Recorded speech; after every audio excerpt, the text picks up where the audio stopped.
بسم الله الرحمن الرحيم. يا أيها المزمل قم الليل إلا قليلا نصفه أو انقص منه قليلا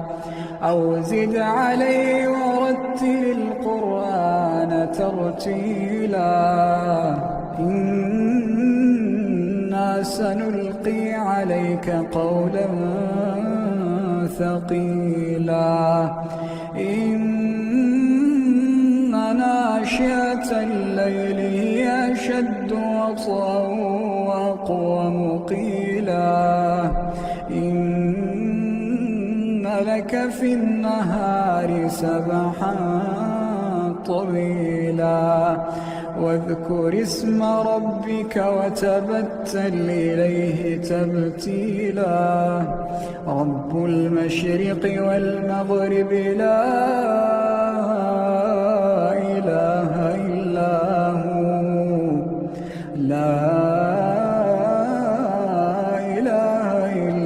هو فاتخذه وكيلا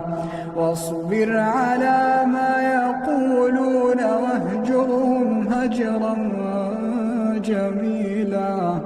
وذرني والمكذبين أولي النعمة ومهلهم قليلا وذرني والمكذبين أولي النعمة ومهلهم قليلا إن لدينا أنكالا وجحيما وطعاما ذا غصة وعذابا أليما يوم ترجف الأرض والجبال وكانت الجبال كثيبا مهيلا إنا أرسلنا إليكم رسولا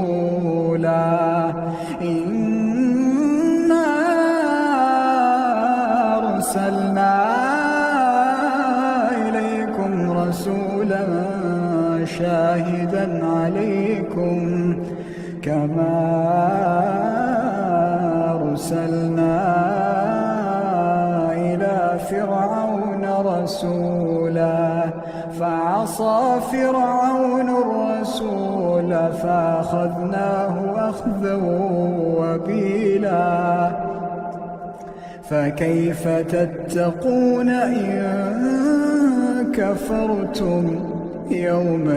يجعل الولدان شيبا السماء منفطر به كان وعده مفعولا إن هذه تذكرة فمن شاء اتخذ إلى ربه سبيلا إن ربك يعلم أنك تقوم أدنى من ثلثي الليل ونصفه وثلثه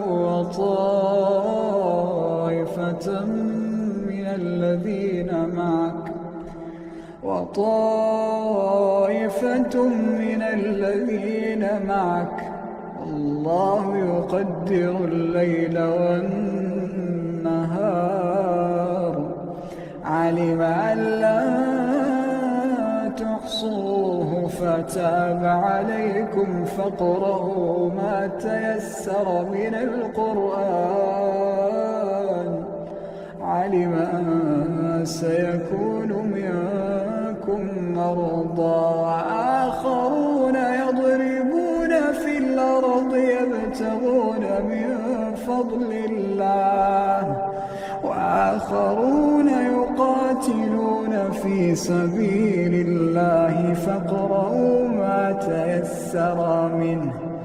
وأقيموا الصلاة وآتوا الزكاة وَاقْرِضُوا الله قرضا حسنا وما تقدموا لأنفسكم من خير تجدوه عند الله هو خيرا